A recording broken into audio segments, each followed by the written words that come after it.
কি পরীক্ষা দিবে দাদা দেখো চারিদিকে তো কোনো পানি দেখতেছি না, করে মাটি ফাটা শুকনো, ওই পায়ের তলে একটু ঠান্ডা পানি আছে, পরীক্ষা নেওয়া যায় স্যার। আরে আমার মেয়ে যদি এই বৃষ্টির মধ্যে ফার্মের মুরগির মতো তার পরীক্ষা দিয়ে চলে আসে তাহলে তোমরা পারবে না কিসের জন্য? যাই বাবা, এবার যে বৃষ্টি হওয়া হয়েছে মনে হয় আর পরীক্ষা দেওয়া লাগবে না। এই কোনো কথা, এই ঝড় বৃষ্টির মধ্যে তো কিছুই বলিনি, কিভাবে লাগবো না মাথায় কাজ কে রে তোরা কোন যাস? কে পরীক্ষা দিবে? ফাইজলামি করিস না তো, বই খাতালি কোনে যাচ্ছ তাই কো। আরে ফাজলামি করবো কে, আসলে পরীক্ষা দিবে যাচ্ছি। আরে ঝড় বৃষ্টির কারণে রাস্তাঘাট স্কুল সব ডুবে গেছে, এর মধ্যে পরীক্ষা বের করলো কিনা? শিক্ষামন্ত্রী তোমার তা খায় দিল রে, এসির মধ্যে বসে থেকে পার লিচ্ছে নাই, বাইরে কি হইলো না হলো সেটা না দিয়ে বড় বাড়ির মধ্যে পরীক্ষা লিবের কয়। আমি পরীক্ষা দেবো দেখি না কি হয় আমার, কসে পরীক্ষা না দিলে গোল ফেল। যতই ফেল দেখ আমি পরীক্ষা দেবো মানে দেবো না, আমার এক জবান। থাক গা, এ চল আমরা যাই। পরীক্ষা পাস করলে আব্বা বিয়ে রাবের চাইছে। দেখি এসি পাওয়ারটা একটু বাড়া দে। এবার ঠিক আছে, বাইরে বৃষ্টি ভিতরে এসি, খুব শান্তি। স্যার, বাইরে যে বৃষ্টি, পরীক্ষা বন্ধ রাখবো না চলমান থাকবে? হ্যাঁ ওকে, আচ্ছা দাঁড়াও, কেন্দ্রে ফোন দিয়ে দেখি কি অবস্থা। বাপ রে বাপ, 132টা টেবিল, তার মধ্যে খালি এই একটাই বাইসি আছে আর মুখ ডুবে গেছে। তাহলে আমি কোয়াও শিক্ষামন্ত্রী ফোন দিছে। হ্যাঁ স্যার। হ্যাঁ করছে, কেন্দ্রের কি অবস্থা?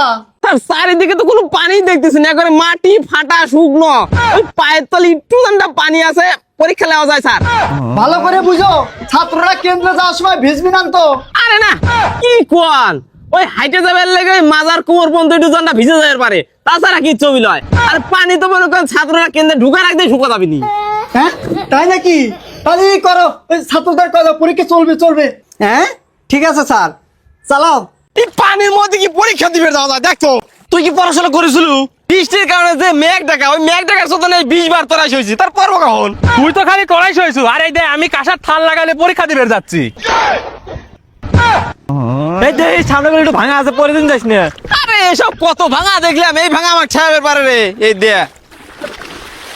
তো কইলাম দেখে যাবে। ধরো পরীক্ষা দেবো, এ চল তো আন্দোলন করবো। চল চল, মানি না, মানবো না, পরীক্ষা আমরা দেব না, বৃষ্টির মধ্যে পরীক্ষা আমরা আর দেব না। 1 2 3 4 মমিন তুই গদি স্যার। স্যার স্যার স্যার, সর্বনাশ আগে আজ পরীক্ষা না দেওয়ার লাগে সালপাল আন্দোলন শুরু করে দিছে। ফাইজলামি করে থাকা পারে না, আমি ক্লিয়ার দেখলাম পুরো জায়গায় পানি নাই, ছাত্ররা আবার আন্দোলন ডাকলো কে? তা তো আমি জানি না স্যার, আপনি যা তাড়াতাড়ি ওদের বোঝান, না হলে তারা সবকিছু ভেঙে ফেলাবে নি। তো চলো চলো চলো, আমার হেলিকপ্টারটা ভাই কর। স্যার তেল নাই। তাহলে হাইটেই চল। এই এই এই, এই, তোমাদের সমস্যা কি? তোমরা পরীক্ষা দিবে না কেন? এই বন্যার কারণে আমাদের সব কেন্দ্রে পানি হয়ে গেছে, আপনার কিছু হয়ে পারে না, এর মধ্যে কিভাবে পরীক্ষা নেন?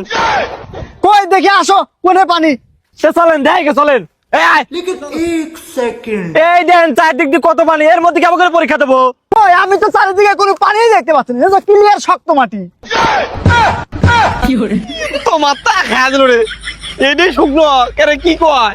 আরে স্যার, আপনি তো নিজেই হাঁটু পানির ভিতর বসে রয়েছেন, তাও পানি চলে দেখতেছেন না। কত কথা শুনবে তাই না? পরীক্ষা ঠিক করছি, বই থাকবে না থাক, পানি থাকবে না থাক, পরীক্ষা দেওয়া লাগবে। আর হ্যাঁ, 80-র মধ্যে যদি 70 পাস, তাহলে টিসি দিয়ে কলেজ থেকে বাই করে দেবো।